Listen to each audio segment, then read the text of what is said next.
বর্ধমানের মেমারিতে বাবা মাকে খুন করে বনগাঁ এসে হামলা চালানোর ঘটনায় গ্রেপ্তার হয়েছে হুমায়ুন কবির। 3 দিন পুলিশ হেফাজত শেষে আজ ফের তাকে বনগাঁ মহকুমা আদালতে পাঠিয়েছে বনগাঁ থানার পুলিশ। সূত্রের খবর, বর্ধমানের মেমারিতে বাবা মা খুনের ঘটনায় নিজেদের হেফাজতে নিতে চাইছে মেমারি থানার পুলিশ। বনগাঁ মহকুমা আদালতের বিশেষ সরকারি আইনজীবী সমীর দাস বলেন, জিতকে পুলিশ হেফাজত নিয়ে পুলিশ একটি ছুরি, ব্লেড ও একটি লোহা রড উদ্ধার করেছে। একই সঙ্গে তিনি জানান, পুলিশের হাতে গ্রেপ্তার হওয়ার পর থেকে আক্রমণাত্মক ও অসংলগ্ন আচরণ করছে হুমায়ুন। আইনজীবীর কথায়, তদন্তকারীরা মনে করছে হুমায়ুন উচ্চ শিক্ষিত, আইনের হাত থেকে বাঁচতে তদন্ত প্রক্রিয়া ঘুরিয়ে দিতে এই ধরনের আচরণ করছে। বিভিন্ন সময়ে মারধর সহ অসংলগ্ন আচরণ করছে। পুলিশ হেফাজতে থাকাকালীন পুলিশ তাকে একাধিকবার বনগাঁ মহকুমা হাসপাতালে মেডিকেল পরীক্ষা করিয়েছে, সেখানে সে সুস্থ স্বাভাবিক। তবে অস্বাভাবিক আচরণের জন্য যে ধরনের পরীক্ষা করার দরকার তা এখনো করা হয়নি। তার কোনো আইনজীবী যদি কখনো দাবি করেন তখন হয়তো করানো হতে পারে। এনকোয়ারি এখানে যে পুলিশ তাকে রিমান্ডে নিয়েছিল জিজ্ঞাসাবাদ করার জন্য, এবং কি কেন এই ঘটনা করলো এবং কি কারণে, এই সব কারণের জন্য পুলিশ নিয়ে যাওয়ার পরে 3 দিন রেখেছিল, এবং 3 দিন রাখার পরে তার কাছ থেকে একটা আয়রন রড, হাতল সমেত উদ্ধার হয়েছে, এবং একটা ব্লেড উদ্ধার হয়েছে, এবং একটা নাইফ উদ্ধার হয়েছে, একটা ছুরি, যেগুলো এখানে ইউজ করেছিল ওই মারধর করার পরিপ্রেক্ষিতে। এখন যেহেতু মারধর করেছিল, এই জাতীয় ঘটনা করেছিল, সেই পরিপ্রেক্ষিতে ওকে 3 দিন পুলিশ রিমান্ডে রাখার পরেও আলাদাভাবে প্রোটেকশন দিয়ে ওকে আলাদা স্টাফ নিয়োগ হয়েছিল পুলিশের, যাতে ও কোনো রকম কিছু না করতে পারে অঘটন। কেননা লাস্ট যেদিন এখান থেকে পুলিশ তাকে রিমান্ডে নিয়ে যাচ্ছিল, তখন আমাদের এই বনগাঁ কোর্টের লকআপের একজন কনস্টেবলকে সে মুখে ঘুষি মেরেছিল। এটা খুবই একটা এমন একটা আচরণ করছে যে সে পাগল মতো সে প্রতিপন্ন করার চেষ্টা করছে নিজেকে, যদিও সে একটা মেধাবী ইঞ্জিনিয়ারিংয়ের ইঞ্জিনিয়ার।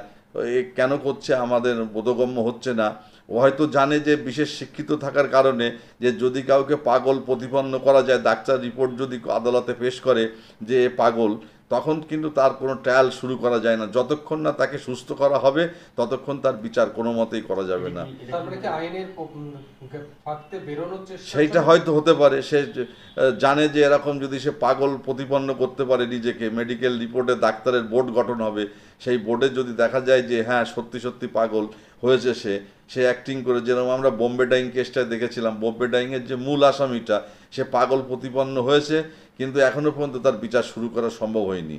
সেরকম ও হয়তো জানতে পেরেছে যে এরকম হলে, সেই জন্য হয়তো অতিরিক্ত মাত্রায় এই জিনিসগুলো করছে, যার ফলেও সে হসপিটালে এসেও একটা ঘটনা ঘটিয়েছে, সেটা আমরা আনঅফিসিয়াল জানতে পারছি, এবং যাকে পাচ্ছে সামনে মারধর করছে। এটা তো একটা নিজেকে পাগল বেশি করে প্রতিপন্ন করার জন্যে। এবং ও এখানে এসে যেটা বলছে, ওটা স্টেটমেন্ট দিয়েছে পুলিশের কাছে এই পিসিপি রোডের মধ্যে, যে ওই কোরআন যেগুলো যে কাপড়গুলোতে ঢাকা হয়, কিছু কাপড়ও চেয়েছিল ওদের কাছে ওই এতিমখানায় যে মাদ্রাসায় যে ওই দিন, কিন্তু সেটা তাকে সাপ্লাই করেনি বলে সে নাকি এই ঘটনা করেছে, এইটাও বলতে চাইছে। কিন্তু এটা তো মুখ্য উদ্দেশ্য না।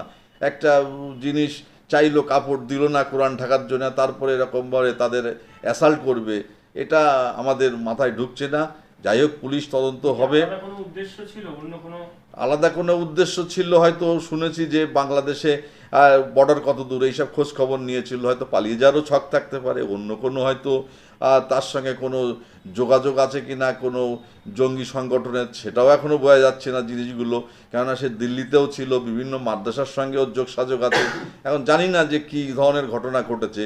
এবং যে মূল মার্ডার কেসটায় আজকে বর্ধমান থানা, মেমারি থানা থেকে তারাও এসছে, এবং সেখানকার কোর্টের অর্ডার নিয়ে এসছে তাকে নিয়ে যাওয়ার জন্য, এবং আগামীকাল তাকে বর্ধমান মেমোরি কোর্টে প্রডিউস করবে, এবং সেখান থেকে তারা পিসি নেবে। পিসি নিয়ে ওই মার্ডার কেসের ক্লুটা খোঁজার চেষ্টা করব, এবং তার সঙ্গে এটা লিঙ্ক আছে কিনা সেটা আগামী দিনে আরও পরিষ্কারভাবে বোঝা যাবে।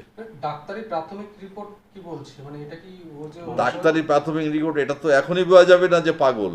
ওরা এই সিমটমগুলো যেটা ক্রিয়েট করার চেষ্টা করছে, তখন হয়তো একটা কোনো প্রেয়ার আসবে যে ডিফেন্স থেকে, তার কোনো লয়ার, আমরা এখানে কোনো লয়ার তাকে দাঁড়ায়নি, যেহেতু একজন লয়ার আর তার বাবার উপর আঘাত এসছে এই মাদ্রাসায়, সেই জন্যে আমরা বারণ করেছি যে কোনো লয়ার তার হয়ে মুভ করবে না। এবং ও হয়তো প্রতিপন্ন করার চেষ্টা করছে যে এরকম ঘটনা, যে এরকম নিজেকে একটা পাগল প্রতিপন্ন করার জন্যে।